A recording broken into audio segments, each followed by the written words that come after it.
एक सत्संग में गुरुदेव ने बताया कि बच्चों तुम घर में पैसे रख रख के भूलोगे, रख रख के। तुम्हारी बहन जी जब कभी तुम्हारे कपड़े धोएगी तब उसमें से कभी 1000 रुपए निकलेंगे, कभी 500 रुपए निकलेंगे, और तुम कहोगे मुझे पता ही नहीं था। कभी तुम अपने घर की सफाई करोगे तो अखबार के नीचे 5000 रुपए मिलेंगे, रख रख के भूल जाएंगे हम।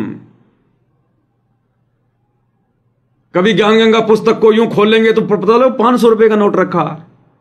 तो वो समय आएगा भाई और बहनों, भगवान ने जो अपने सत्संगों में जो वचन अपने मुख कमल से बोल दिए ना, वो परम सत्य है, वो वैसे ही घटित होंगे। साधु बोले सहज स्वभाव और साधु का बोलिया मिथ्या न जाए, ऐसा ही होगा। और वो समय अब नजदीक आ रहा भाई और बहनों, अब नजदीक आ रहा वो समय।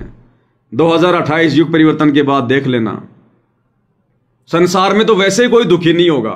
जो भक्ति नहीं करेगा वो भी दुखी नहीं होगा, वो भी दुखी नहीं होगा। क्योंकि जिसने अपने घर के आंगन में बड़ा सा पेड़ लगा लिया छायादार, अब उसने तो अपने लिए लगाया ना, लेकिन जब सूर्य जब शाम को जब छिपेगा तो उस पेड़ की छाया पड़ोसी के घर में भी जाएगी।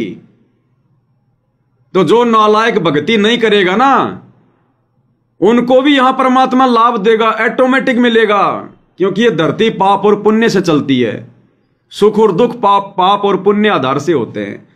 तो धरती पर इतने भगत हो जाएंगे, इतने हवन, इतनी धार्मिक क्रियाएं, हर जगह भगत ही भगत, परमात्मा परमात्मा की चर्चा, तो पूरे ब्रह्मांड में ये सत शब्द फैल जाएंगे, सत शब्द। और मालिक ने बताया एक सत्संग में कि हमारे जो शब्द है ये अखंड है, ये जो शब्द हैं ये अखंड हैं, शब्दों का कभी नाश नहीं होता है, शब्द अखंड होते हैं। और जैसे शब्द हम निकालेंगे ये शब्द ऊपर ब्रह्मांड में जाते हैं, ब्रह्मांड में, और ब्रह्मांड में जाकर फिर इनका रिएक्शन होता है, और फिर ये शब्दों का वैसा ही जो प्रभाव है, जो रिएक्शन है, फिर ये नीचे होता है लोगों पर, नीचे फिर वैसा ही उसका रिएक्शन होगा। तो पूरी पृथ्वी पर ऐसा वातावरण हो जाएगा आने वाले समय में, ऐसा वातावरण जब घर घर में 5 यज्ञ शुरू हो जाएंगे, घर घर में। कल के वीडियो में परमात्मा ने यही तो बुलवाया था कि हमने भक्ति करने के लिए कहीं आश्रमों में जाने की जरूरत नहीं पड़ेगी, भगवान ऐसी व्यवस्था करके जाएगा। और गुरुदेव ने क्लियर कर दिया वैसे भी अपने एक सत्संग में कि बच्चों जिस समय ये 5 यज्ञ घर घर में होने शुरू हो जाएंगे, घर घर में, परमात्मा यहां का माहौल चेंज कर देगा पृथ्वी का। दुख नाम की कोई चीज नहीं रहेगी, सतयुग जैसा माहौल आ जाएगा। सतयुग में क्या होता था, गुरुदेव ने बताया, सतयुग में औरत कभी विधवा नहीं होती थी क्योंकि लोगों के पास में भक्ति थी। बेटा बेटी कभी भी अपने माता पिता की आज्ञा की अवहेलना नहीं करते थे, बड़े आज्ञाकारी होते थे।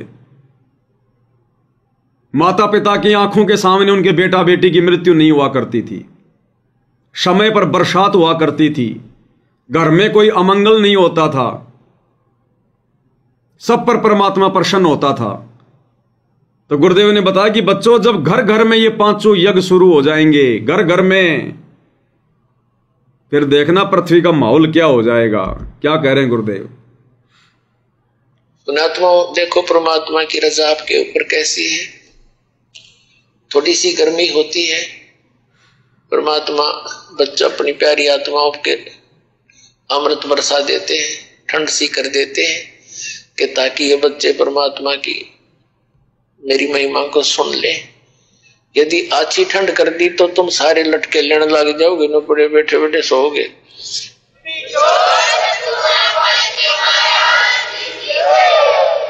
तो जितनी आवश्यकता है उतना ही अपने बच्चों को डोज देंगे और पुण्यात्माओं, यदि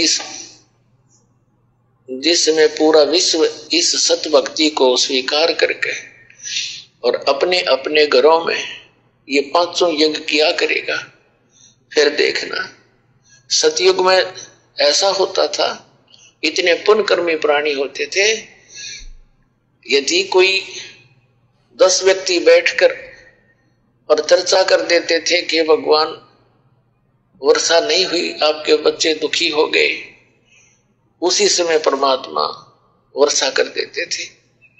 यानी कोई अभाव सतयुग में नहीं होता था। पिता से पहले पुत्र नहीं मरता था, स्त्री विधवा नहीं होती थी। अपने आत्माओं, जब हमारे कर्म सुधर जाएंगे और जो हम कर्म कर रहे हैं सत भक्ति ये पूरा विश्व करेगा, तो सब वही सतयुग जैसा ही एक बार फिर से वातावरण होगा। जब हमारे ये कर्म सुधर जाएंगे, और गुरुदेव कह रहे हैं जब पूरा विश्व इस सत भक्ति को स्वीकार करके और अपने अपने घरों में पांचों यज्ञ शुरू कर देगा। आश्रमों में नहीं कहा परमात्मा ने, ये आश्रमों वाली भक्ति नहीं है। अपने अपने घरों में जब पांचों यज्ञ शुरू कर देंगे, फिर वो सतयुग जैसा माहौल आ जाएगा। इसलिए परमात्मा ने 7 संगतियों की शुरुआत करवाई और संकल्प दीक्षा की शुरुआत करवाई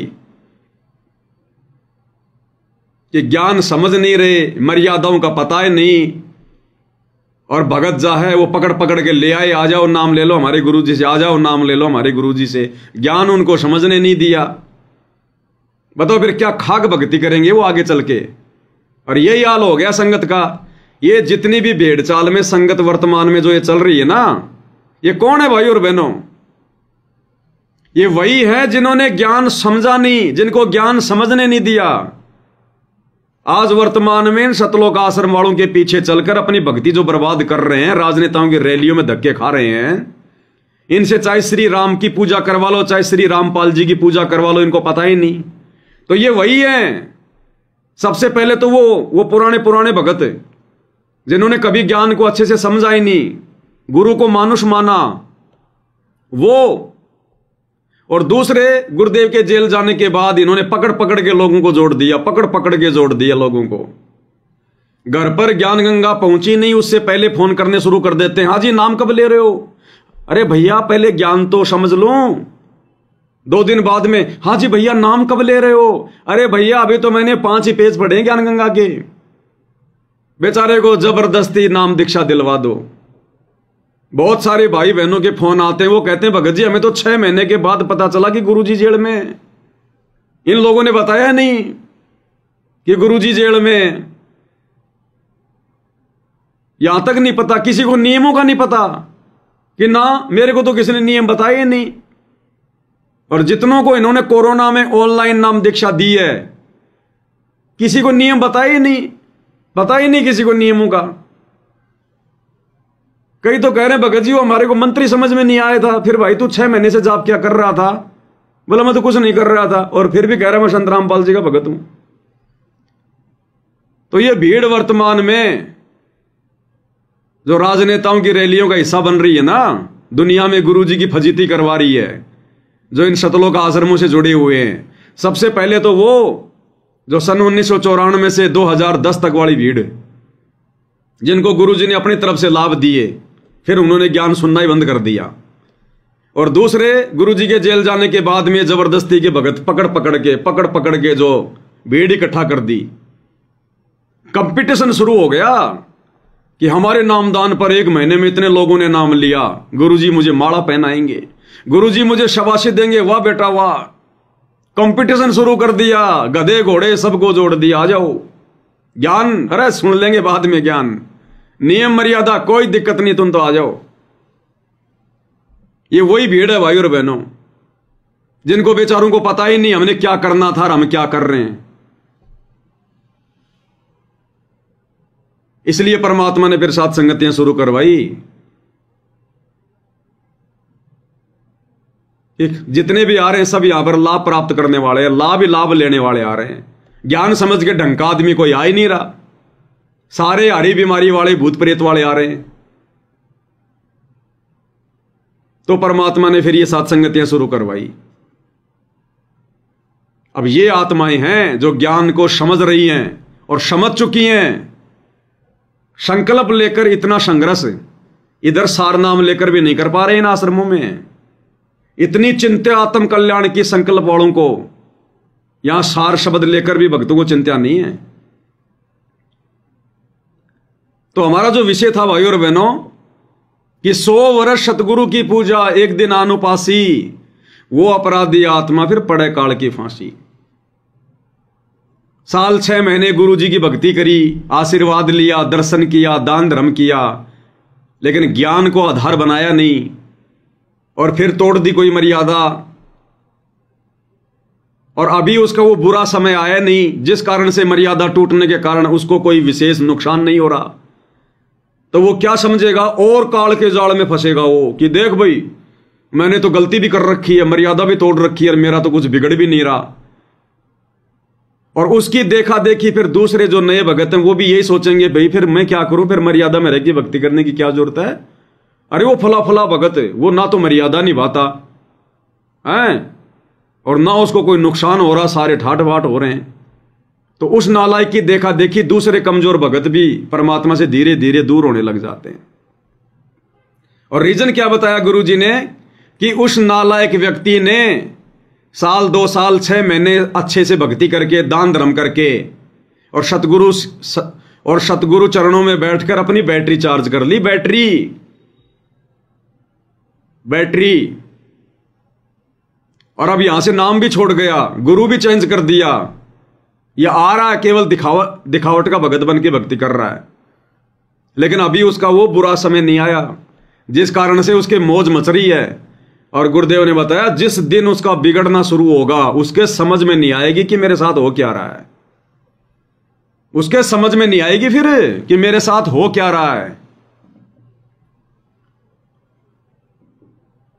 इसलिए भाई और बहनों हमने भक्तों को देखकर भी नहीं चलना है कि कौन भगत मर्यादा में रह के भक्ति कर रहा है, कौन मर्यादा तोड़ के कर रहा है, किसको सुख हो रहे हैं किसको नहीं हो रहे।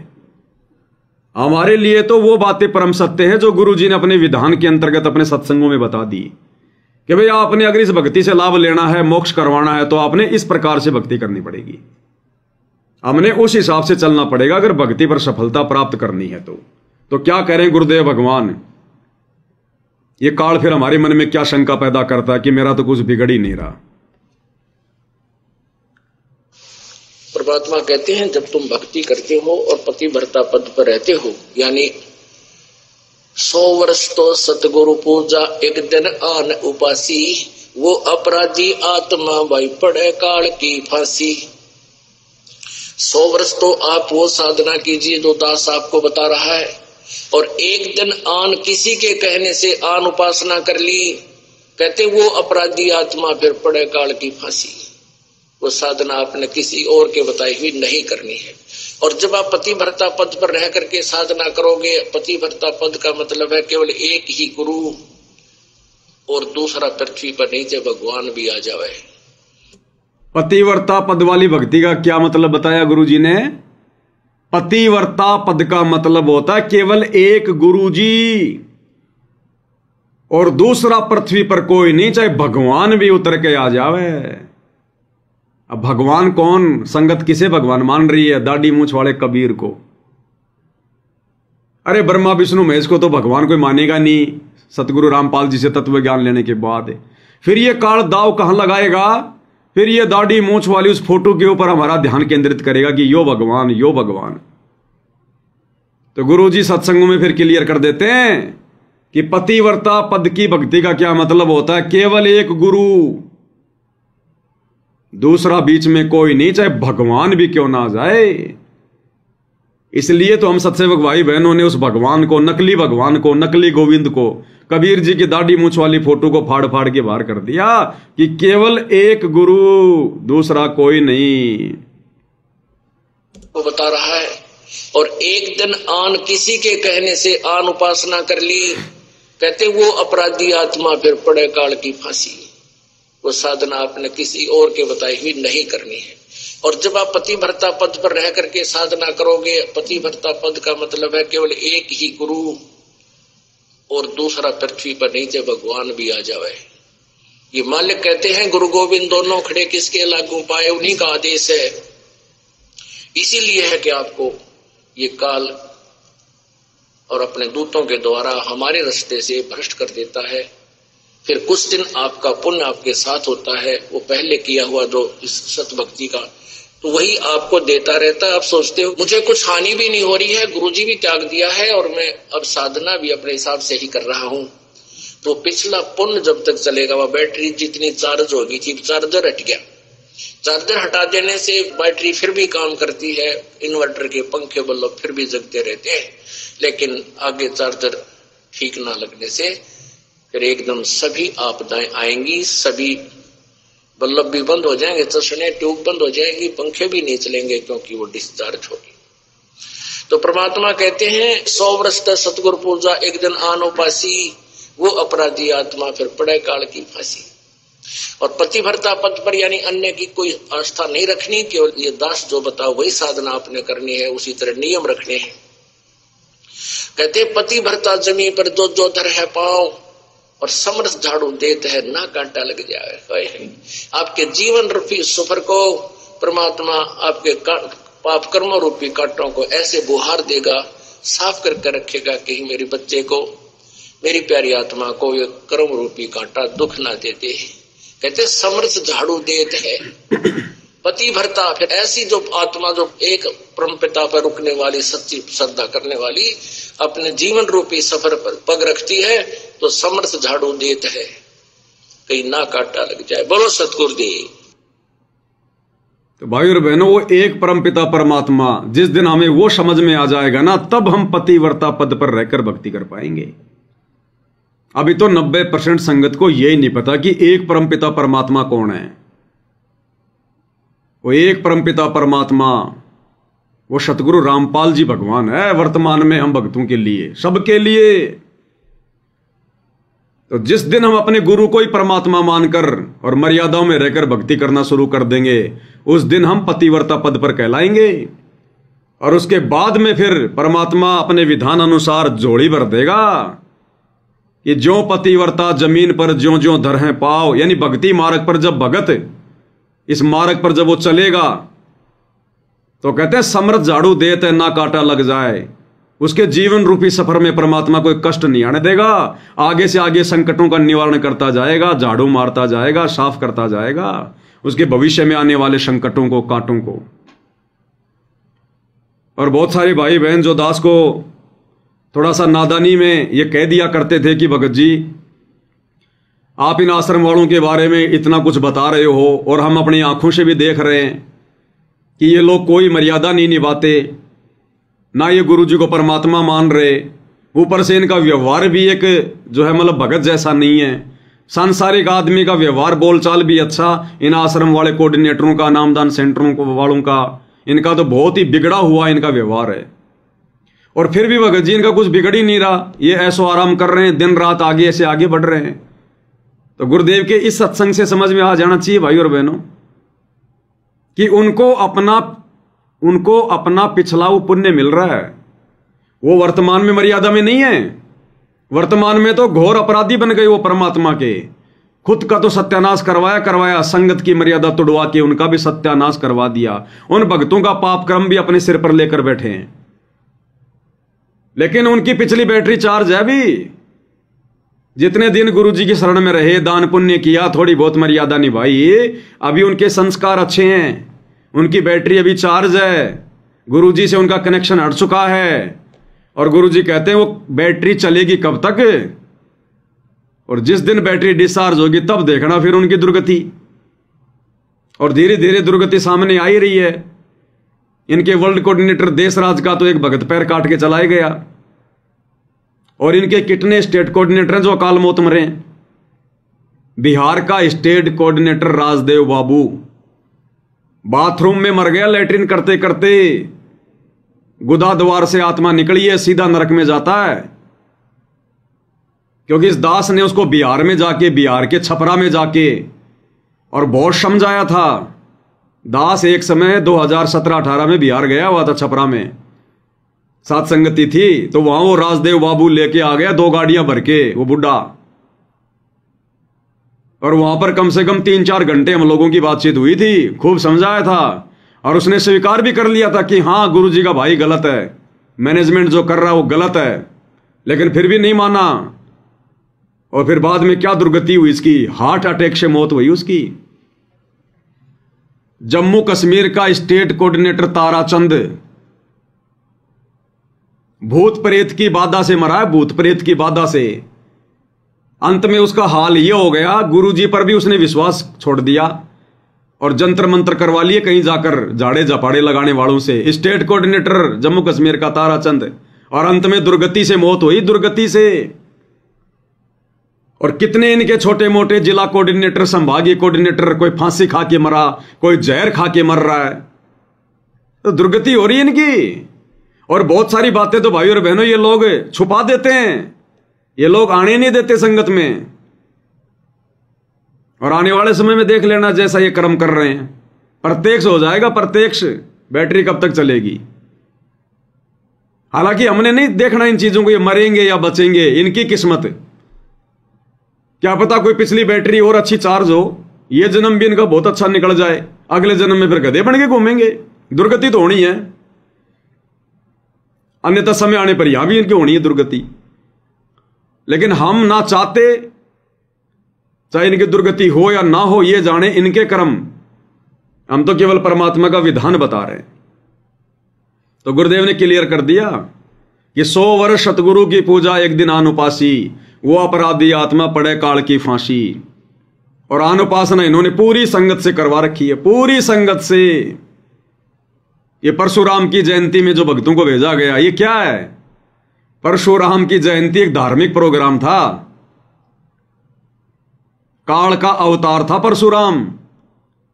और उसकी जयंती पर हरियाणा रोडवेज की 500 बसों में कितने भगत गए होंगे? कम से कम 50-60 हजार भगत है। और जो खुद की अपनी गाड़ियां लेके गए वो अलग है। लाखों भक्तों की मर्यादा तोड़वा दी, लाखों भक्तों की, उस धार्मिक, उस कार्यक्रम में भक्तों को बैठा कर। हो गई अनुपासना। काल ऐसे करता भैया, यही अनुपासना है, और क्या है? अरे वहां जाने से तुम्हारा सहयोग हो गया, इसी को तो अनुपासना कहते हैं। अयोध्या में दुनिया रामचंद्र जी के दर्शन करने आ रही थी, रामलला मंदिर के। इन आश्रम वालों ने जबरदस्ती वहां जाकर भंडारा लगा दिया। और भंडारा अपने बाप दादाओं की जमीन बेच के नहीं लगाया, संगत के ज्योति पाठ और दान के पैसे से। अब जिन जिन भक्तों के दान का पैसा उस भंडारे में लगा है, उन भक्तों की मर्यादा टूटी है।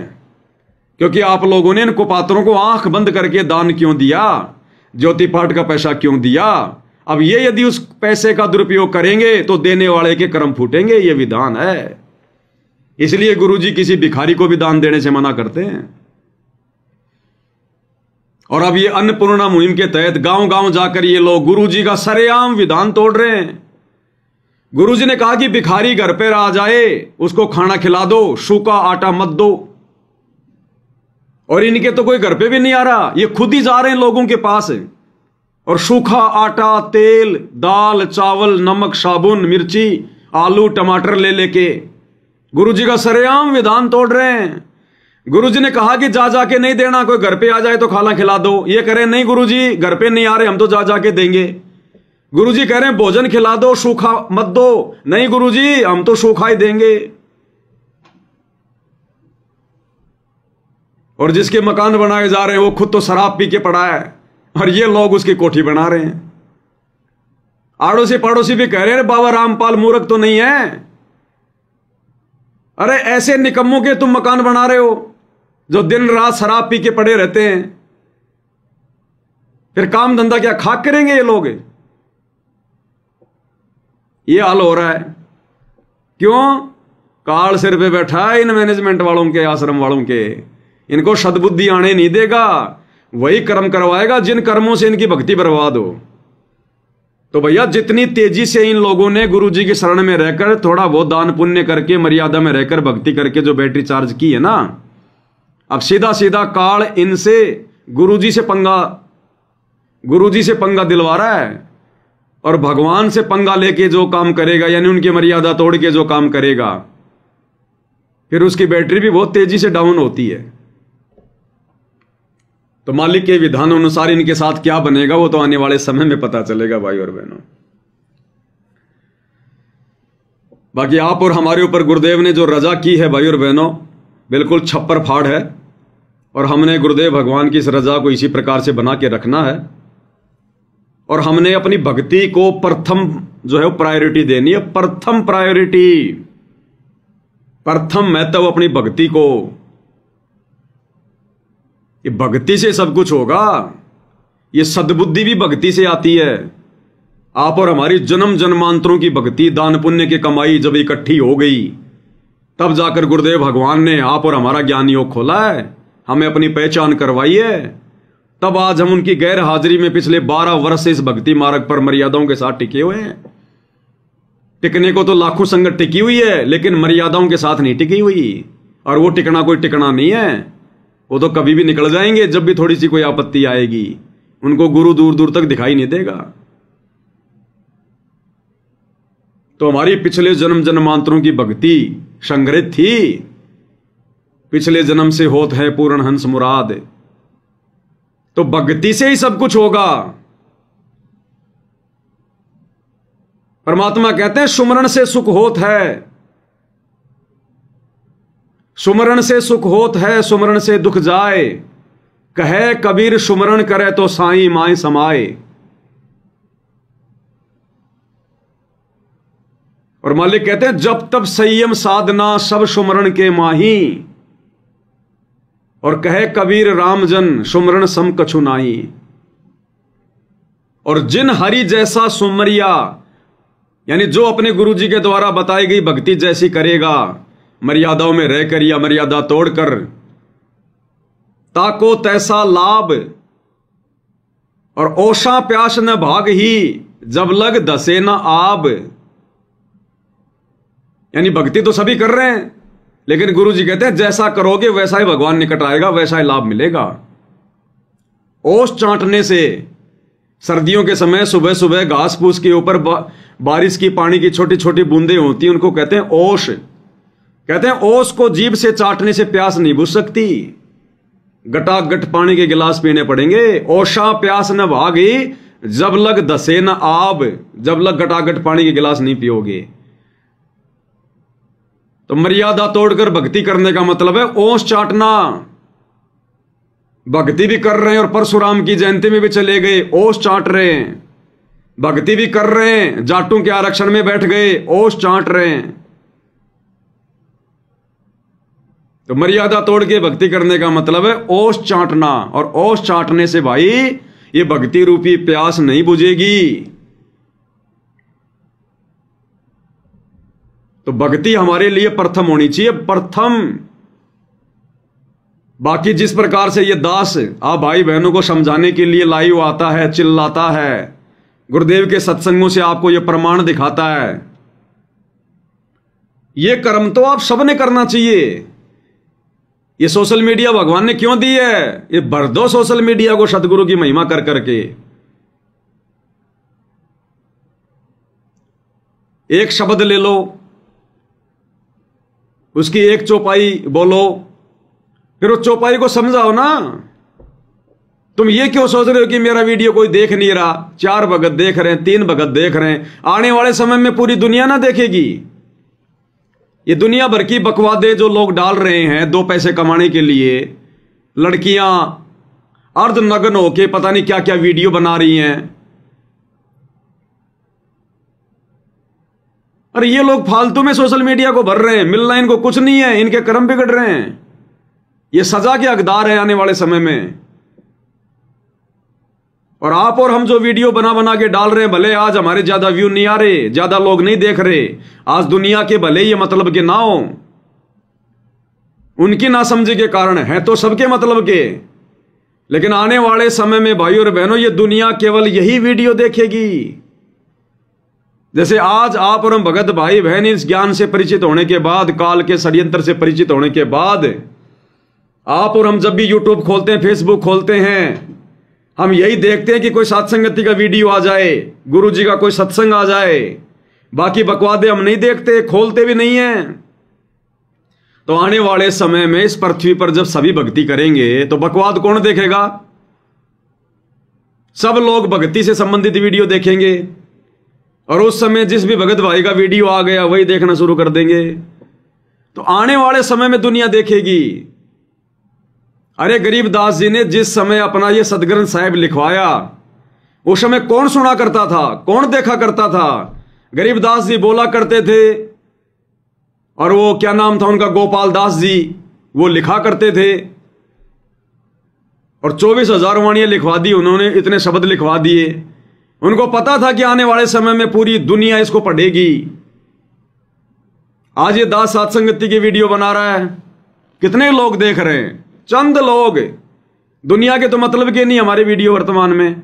संगत वालों ने मुझे गुरुद्रोही मान रखा है, संगत वाले वैसे डरे हुए हैं। ये पवन दास का तो अगर शकल भी देख लिया तो पता नहीं हमारे घर में कोई भूत घुस जाएगा, और नालायकों को पता नहीं कि पवन दास के वीडियो देखोगे तो भूत बाहर निकल जाएंगे। तुम्हारा जो भरम भूत है ना वो बाहर निकल जाएगा अगर वीडियो देख लोगे तो। मालिक कहते ना, हमारा संत महात्मा आवेंगे, वो शब्द साहिब के गावेंगे, और मारे भरम भूत मिट जावेंगे, फिर होवे नाम विश्वास। तो पवन दास के वीडियो देखने से तो असल में ये मैनेजमेंट रूपी भूत, ये कोऑर्डिनेटर रूपी भूत जो तुम्हारे दिलो दिमाग में घुसे हुए ना, ये निकलेंगे। लेकिन ये काल देखने नहीं दे रहा। तो आने वाले समय में भाई और बहनों ये दुनिया वाले यही देखेंगे और कुछ नहीं रुचि बनेगी। इसलिए जो कर्म आज ये दास कर रहा है मालिक के आशीर्वाद से, ये आशीर्वाद गुरु जी ने सबको दे रखा है। इस संगत को इतना डरा रखा, काल ने इतना डरा रखा है। सत्सेवक भाई बहन तो फिर भी अपने गुरु जी की महिमा कर लेते हैं, कोई शब्द गा लेता है, कोई लाइव आ जाता है। ये आश्रम वाले तो इस ज्ञान के ऊपर लाइव भी नहीं आते, डरा रखा है काल ने। कोई शब्द भी गाते हुए दिखा आपको आज तक भी कोई मैनेजमेंट वाला? किसी शब्द का कोई जो है खुलासा करता हुआ दिखाई दिया कोई मैनेजमेंट वाला इन सतलोक आश्रम वाले? जबकि इन लोगों ने तो लाखों लोगों को सोशल मीडिया सेवादार बना रखा है। इंस्टाग्राम और ट्विटर, फेसबुक और यूट्यूब इनको पढ़ा रखा है, इनकी ट्रेनिंग होती है। फिर भी कोई माई का ला गुरु की महिमा के लिए आधा घंटा भी लाइव नहीं आ रहा। काल इनके मुंह से गुरु महिमा में कुछ निकलने नहीं देगा। इसलिए भाई और बहनों, हम सबकी जिम्मेदारी बनती है, और है क्या हमारे हाथ में अब, और लाभ ही लाभ, लाभ ही लाभ। तो सोशल मीडिया को भर देना चाहिए भगत भाई बहनों ने। गुरुजी तो यही चाहते हैं।